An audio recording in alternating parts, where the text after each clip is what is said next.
My name is Ernest M. Keeling. Welcome to this comment and poem on the genocide in Gaza.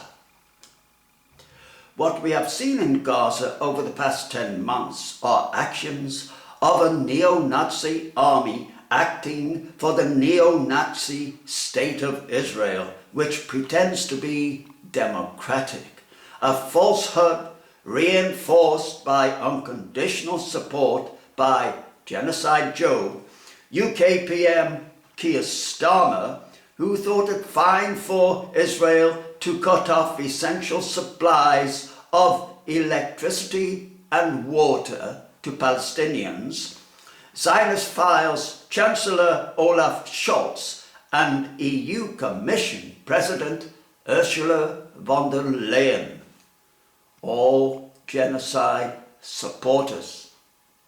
Though Biden has been forced to step down from re-election, the senile octogenarian will still be in charge until the new president takes over. Why? If he's not fit to stand for re-election, he should resile completely. Also, his genocide has been fully endorsed by VP Kamala Harris, now nominated to succeed him. She stands full square in the Zionist camp, so despite any crocodile tears she may shed for Palestinians in Gaza or the occupied West Bank, we shouldn't expect too much of her. We should not be afraid to use the N-word. If it looks like a Nazi, walks like a Nazi, talks like a Nazi, persecutes like a Nazi, clears the ghetto like a Nazi, commits summary and mass executions like a Nazi, buries people in mass graves like a Nazi, thinks it is chosen like a Nazi, abuses disabled people like a Nazi, sets dogs on Palestinians like a Nazi. It's a Nazi. All Palestinians must be free from the river to the sea. On Saturday, 13 July 2024, the neo-Nazi army mercilessly bombed a tented camp in Al-Mawasi, south coast of Gaza, housing displaced Palestinians, which it had previously designated a safe zone, but which it has bombed repeatedly. 90 civilians were killed, half women and children, scores more wounded. Eyewitnesses describe bodies and body parts scattered across the sand. Ambulances and civil defense teams were also targeted as they tried to reach the victims. One team member was killed, several wounded. On Sunday, 28 July, at least 5 Palestinians were killed in another strike on a tent. On Monday, 22 July, the Nazi army launched another military operation on eastern Khan Younis, massacring at least 89 Palestinians, wounding at least 250. Again, women and children formed a majority of the victims. Minutes after a warning of an impending operation, the Palestinians were bombed, having no time to evacuate. One eyewitness spoke of family members lying on the ground torn to pieces. Surviving Palestinians were forced to flee, displaced time and again in a brutal cycle of continuing genocide. The dead and injured were taken to Nasser Hospital, one of the last medical facilities still operating in the south of the Strip, which was already overwhelmed, lacking medicines and equipment, with patients lying on floors. In a new development, the Gaza Health Ministry has declared a polio epidemic across the Strip, a situation arising from conditions imposed by the Nazi army, whose onslaught has been so intense over recent days it has been difficult to keep up with events. Since 22 July, their attacks have killed at least another 163 Palestinians in Khan Younis and injured hundreds more. The UN has said 130,000 Palestinians were forced to flee in just 24 hours. Many took shelter at Nasser Hospital. A family home was targeted in Burej refugee camp, leaving one child a sole survivor. Meanwhile, a group of 11 Palestinian prisoners released on 25 July show signs of torture and have been admitted to Al-Aqsa Hospital, Deir al-Balah.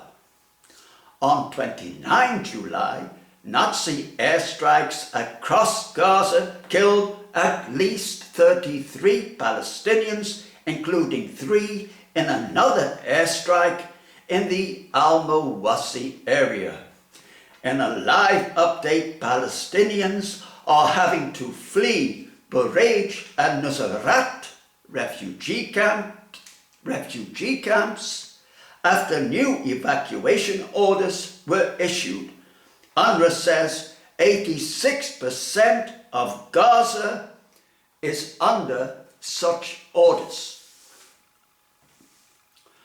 On 24 July, war criminal Netanyahu addressed the US Congress, having been invited by Republican Speaker of the House Mike Johnson, a right-wing Christian fundamentalist, anti-abortionist, and Old Testament creationist, who contested the results of the 2020 presidential election on the House floor and in court.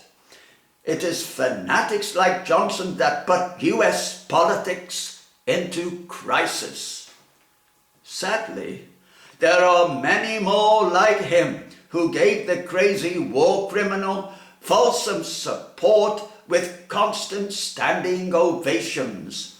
A neo-Nazi speaking to his fascist support base, many of whom form part of the fanatic evangelical lobby which underpins support for Trump and Zionist Israel.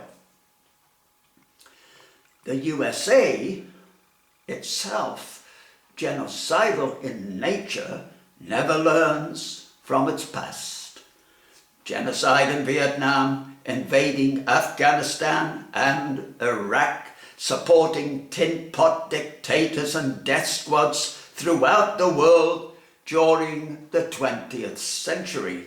Now supporting genocide in Gaza with unlimited supplies of WMD.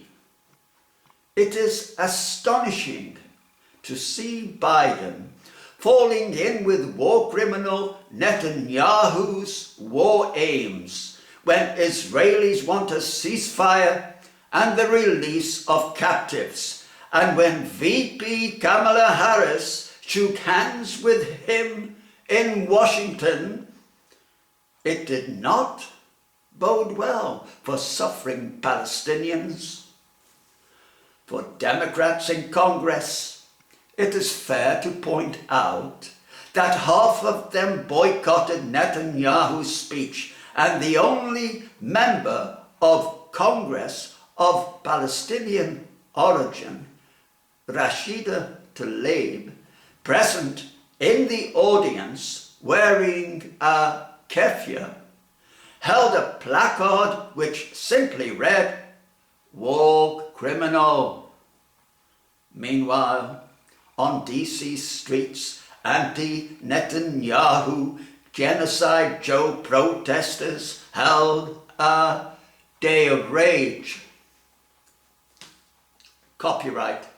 This poem is titled Massacres in Al-Mawasi, 13 July, Khan Younis, beginning 22 July 2024. The soul of our land was erased by the mandate.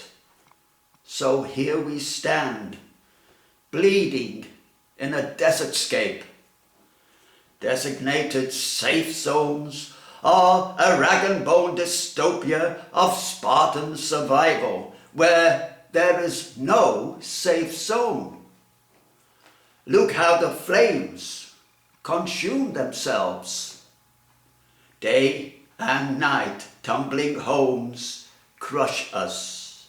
Children mutate to spillikins of brains. Sows a dirge on the ocean breeze for body parts that roll over rubbled ways. Stars so shocked they close their eyes to white heat that melts flesh like snowflakes. If a child has a crust of bread, one will not survive. If there are man and wife, one will not survive. If a mother and father have children, they may all turn to flame, like white flags of surrender turn to flame.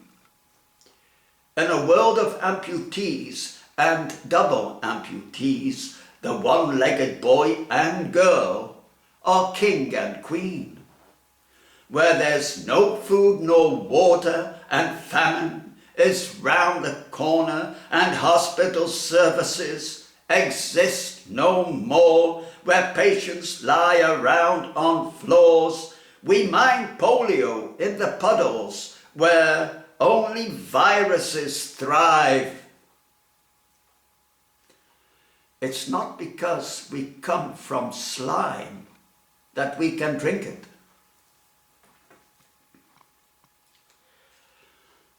Thank you for listening. And God arrest America. If you like poetry or the channel, you are welcome to like, share, subscribe.